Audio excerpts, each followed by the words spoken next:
Salut, c'est Cécile le tapissier. Alors sur Instagram, je vous avais montré comment est-ce que j'avais commencé à préparer ces chaises pour les dégraisser et aussi comment j'avais fait les premières couches de peinture. Donc, et la peinture que j'avais utilisée. Là, dans cette vidéo, maintenant sur YouTube, je vais vous montrer comment est-ce que j'ai fait les ombrages pour donner plus de volume au décor. Alors déjà, pour commencer, vous aviez vu que j'avais utilisé de la peinture jaune de chez Libéron. Voilà, j'avais trouvé celle-ci, j'ai trouvé que c'était très bien à travailler. Et donc, j'ai mis 2 couches de peinture sur les sièges que j'avais à faire. Et après, j'ai cherché, pour rehausser les couleurs, une espèce de violet, un peu aubergine, et puis un rouge qui est plus un rouge piment. Voilà. Et tout ça, c'est en peinture acrylique. J'ai aussi un peu de blanc, parce que ça me permet quand même de faire des décors un peu plus élaborés. Et j'ai des brosses de peintre, toutes simples, comme celle-ci, des plates. J'ai aussi des rondes, mais les plates sont quand même vraiment pratiques. Un peu d'eau, ici, et un chiffon. Voilà, je vous montre comment est-ce que je m'y prends pour donner du volume au décor. Donc, ce que j'appelle donner du volume au décor, c'est faire en sorte que les sculptures soient rehaussées avec des ombrages dans les creux, notamment, afin que on n'ait pas quelque chose de tout plat et qui soit assez triste. Si je laisse le décor complètement jaune, je vais avoir un effet très plat. Vous voyez, la peinture ici est unie. Et alors du coup, c'est quand même assez triste sur l'ensemble. Donc mon idée, c'est vraiment d'obtenir quelque chose qui va être un peu plus vivant, avec des rayons de couleur rouge qui vont correspondre au tissu qui va être mis après sur ces sièges. J'ai déjà commencé à travailler sur ces 2 dossiers-là. Ce sont les chaises, après j'ai 2 fauteuils. Et vous pouvez voir que j'ai commencé à mettre un peu du rouge pour donner du volume au décor. Donc déjà, mes pinceaux, je les pose là à côté de ma palette que j'ai faite avec du papier aluminium. Je trouve que c'est très pratique le papier aluminium. Et je vais prendre une des petites brosses plates que j'ai ici, pour prendre par exemple du rouge que je vais mélanger avec un peu de violet pour que le rouge soit un peu plus sombre. Je vais venir marquer dans les creux les décors.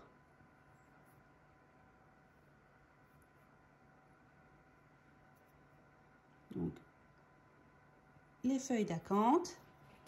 Et avec un chiffon, que d'ailleurs je peux un peu humidifier.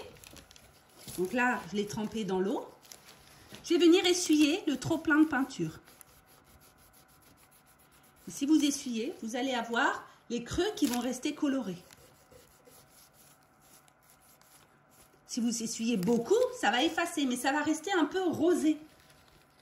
Donc la peinture jaune va prendre une teinte un peu différente. Ça peut être intéressant aussi. Donc ce qu'il faut, c'est faire des essais et voir le résultat que vous voulez obtenir. Avec chiffon humide ou chiffon sec. On va avoir des résultats différents. Ensuite, avec le chiffon sec, je peux aussi le tremper dans la peinture sur ma palette. Et puis, je vais venir essuyer le chiffon sec sur les décors. Tout simplement. D'accord? Et là, on va essuyer tout de suite. Si vous essuyez bien, il n'y aura pas de démarcation. On aura un effet patiné. Assez intéressant.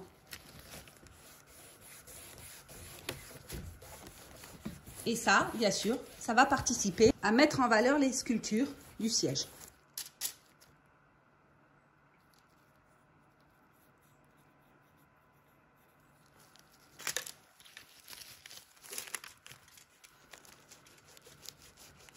Hop, je vais essuyer tout de suite.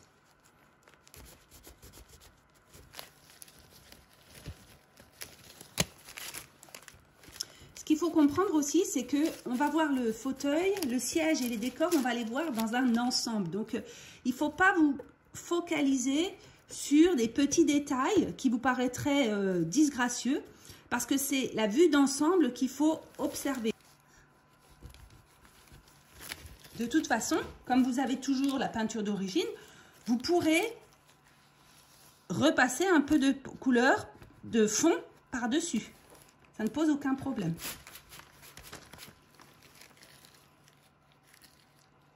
Alors, je vais passer à la ceinture de l'assise. Ici, on a le cartouche central de l'assise de la chaise. Et on voit que tout est vraiment très plat et uniforme. Donc, je vais essayer de donner du volume. Je prépare mes pinceaux, mes brosses avec mes différentes couleurs. Je mets un petit peu de couleur sur chacune des brosses. Un peu de violet. Ici. Et puis, le chiffon humide. Voilà. Et je vais commencer à mettre du rouge sur le cartouche. Donc je vais mettre ça au fond.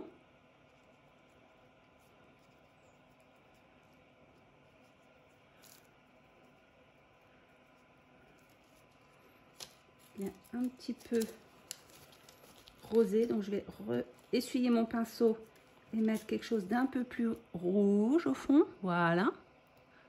Alors c'est de l'acrylique, donc il faut aussi savoir que c'est plus clair quand c'est humide.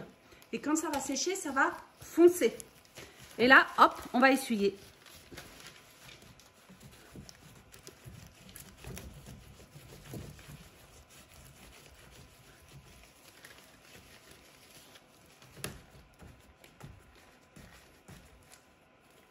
Donc, je vais dans les creux avec mon chiffon. Si j'arrive pas à aller dans les creux, bah, je prends le dos d'un pinceau et je viens gratter au fond si je trouve qu'il y a trop de peinture au fond.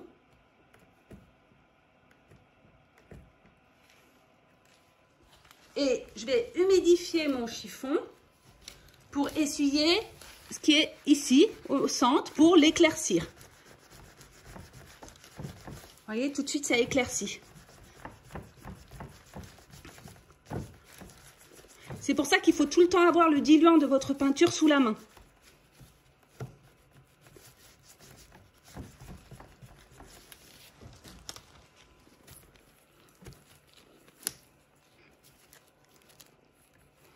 Alors, je vais prendre un petit pinceau rond avec de l'eau, juste pour un petit peu humidifier ici.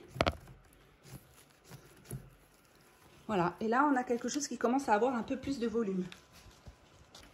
Et je vais continuer avec les décors sur le côté. Donc, peut-être je prends mon chiffon. Et je vais venir un petit peu colorer les moulures.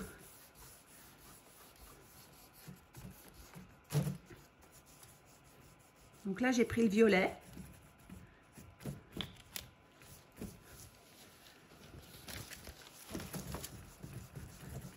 Au fond, je vais essuyer. L'idée, c'est vraiment d'avoir quelque chose de très léger. Hein. Donc là, je mets un peu plus de couleur. Donc ici, j'ai mis du violet. Ici, j'ai mis du rouge. Je ne cherche pas à avoir une couleur uniforme, mais plutôt quelque chose de très vivant.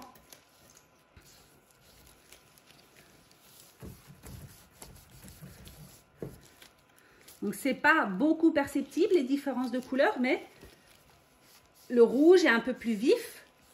Et donc, ça ne va pas donner le même effet, évidemment. Je vous ai dit aussi que j'avais remis du jaune sur mon pinceau. Donc, je vais aussi peut-être éventuellement en remettre un petit peu. Tout petit peu affiner là au fond.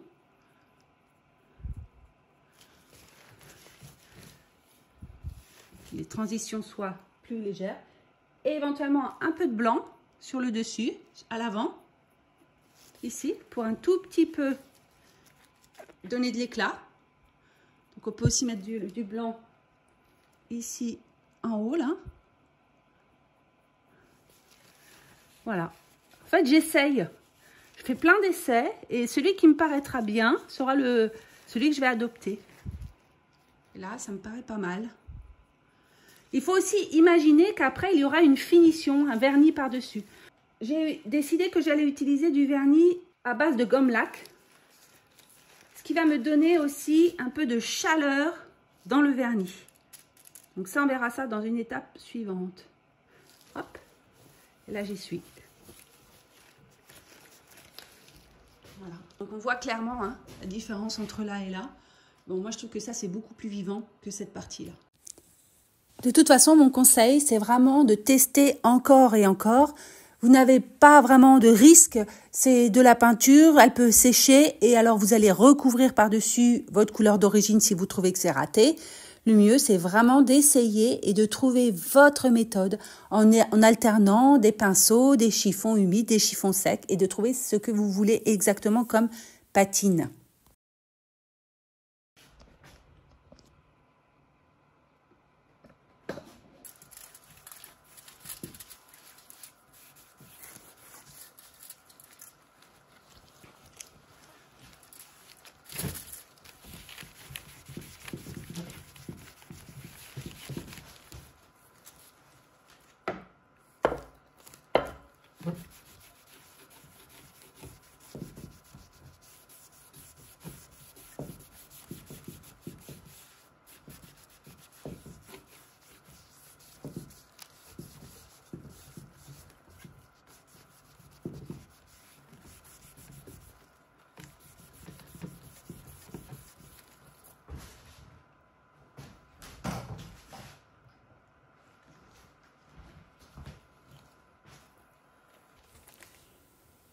Sur le côté du dossier, il y a une petite doucine avec un creux et je vais du coup mettre de la peinture au fond de ce creux pour pouvoir après venir l'essuyer et qu'il ne reste au fond de ce creux uniquement un petit liseré rouge.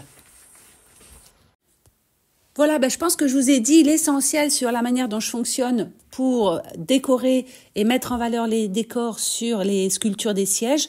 Je vous laisse regarder la fin de la vidéo, il reste 3-4 minutes à peu près en silence où vous me voyez travailler. Voilà, si vous avez des questions, posez-les dans les commentaires. Et puis n'oubliez pas de vous abonner à la chaîne. À bientôt.